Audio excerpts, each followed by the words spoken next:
Olá, queridos, graça e paz. Você quer conhecer a vontade de Deus? Você quer viver conhecendo essa vontade de Deus que está no céu e aprender a trazê-la, né, do céu para a terra?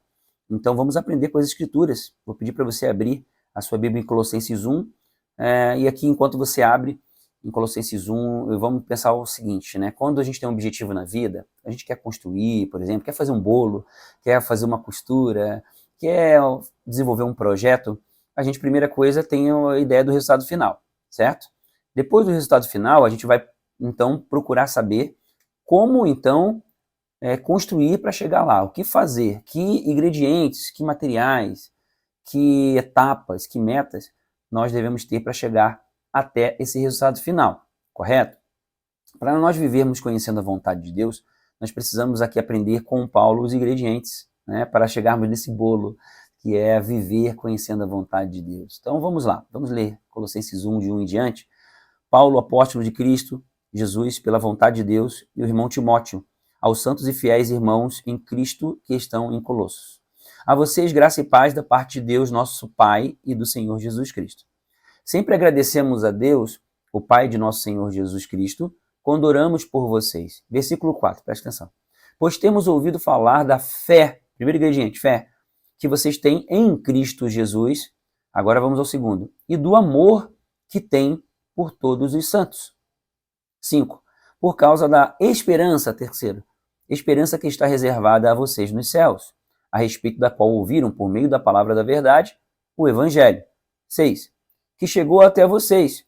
Por todo o mundo este Evangelho vai frutificando e crescendo, como também ocorre entre vocês, desde o dia em que o ouviram e entenderam a graça de Deus em toda a sua verdade.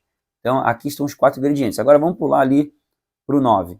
Por essa razão, desde o dia em que o ouvimos, não deixamos de orar por vocês e de pedir que sejam cheios do pleno conhecimento da vontade de Deus, com toda a sabedoria e entendimento espiritual. Então, você vê que o versículo 9, Paulo fala assim, por essa razão, por aquilo tudo que está falado antes, né?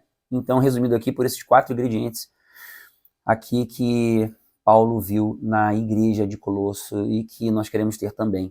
E é a partir disso, então, que nós vamos em direção ao conhecimento da vontade de Deus. Por essa razão, por termos esses 4 ingredientes, nós vamos, então, em direção à vontade de Deus. Agora vamos falar sobre esses 4 ingredientes aí. Bom, primeiro é a fé, né? A fé em Cristo Jesus, a confiança em Cristo Jesus.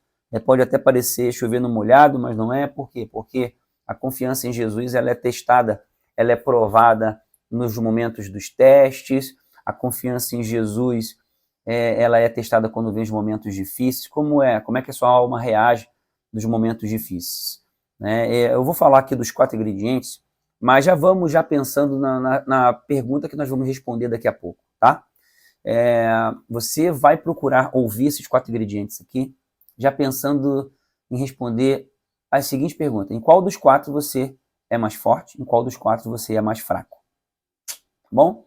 Em qual desses ingredientes? Porque é importante a gente ter essa clareza para, então, nos fortalecermos nesses 4 ingredientes e irmos em direção ao conhecimento da vontade de Deus, tá?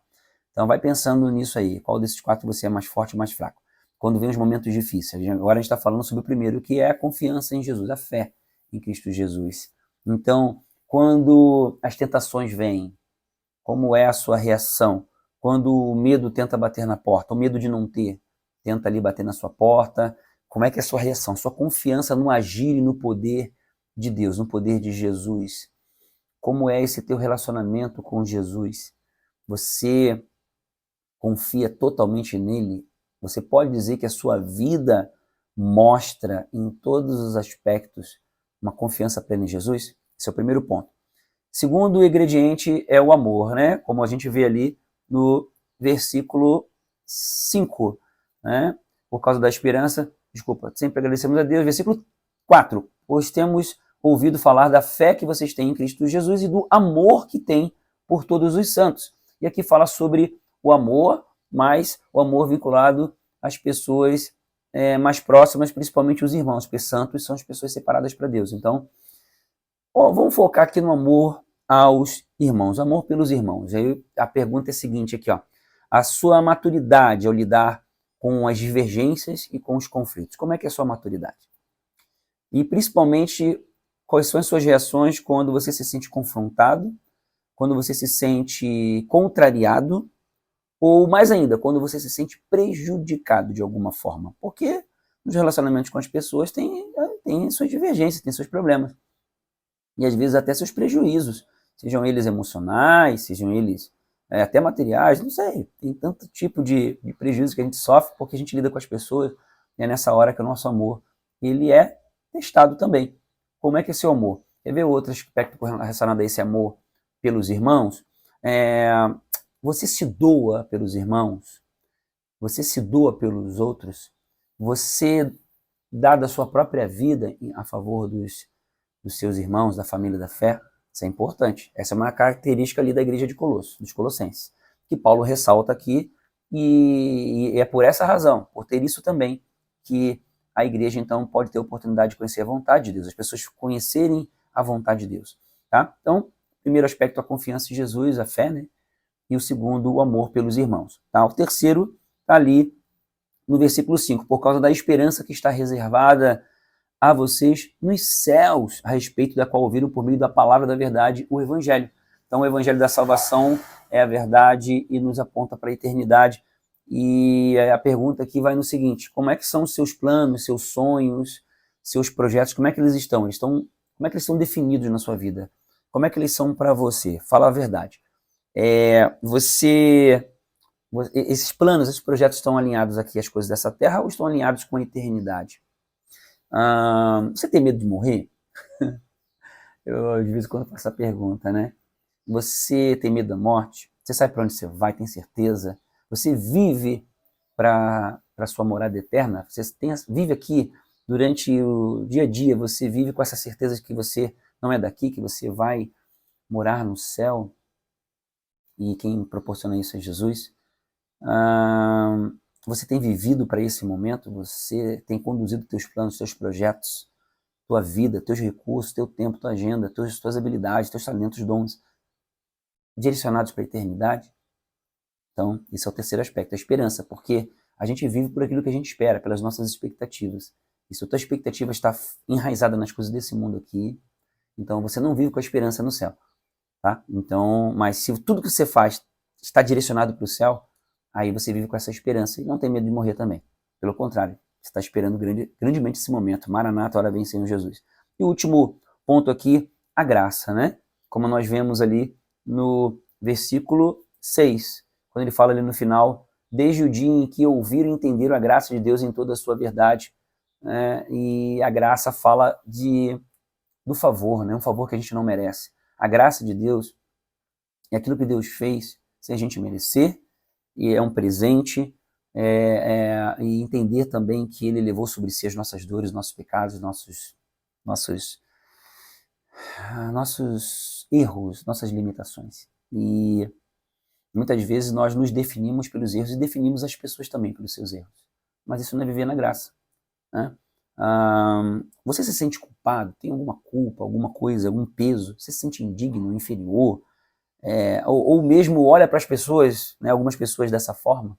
Isso é não entender a graça. Agora, você vive na certeza de que o favor de Deus está disponível para você e também para as outras pessoas? Que Deus ama todos, ama você e ama todos, né? Essa graça de Deus está disponível para os filhos de Deus. É algo que realmente a gente não merece, mas Deus, pelo seu infinito amor, Ele concede essa graça, esse favor imerecidos. Né? E as suas ações, seus pensamentos, eles funcionam mediante o entendimento dessa graça, desse favor que Deus derrama e dá, mesmo sem a gente merecer. Né? Então, confiança em Jesus, amor pelos irmãos, esperança eterna e compreensão da graça de Deus. Em qual desses 4 pontos você é mais forte e você é mais fraco? E depois faça uma oração para que você cresça nessas 4 áreas, seja conduzido ao conhecimento da vontade de Deus para a sua vida, tá bom? Vamos refletir sobre isso e eu tenho certeza que crescendo nesses 4 aspectos, você vai partir agora para o próximo passo, que a gente vai falar na semana que vem, de aí então colocar em prática, né, como conhecer a vontade de Deus. Bom, Deus abençoe teu coração. Vamos responder e depois orar nessa direção.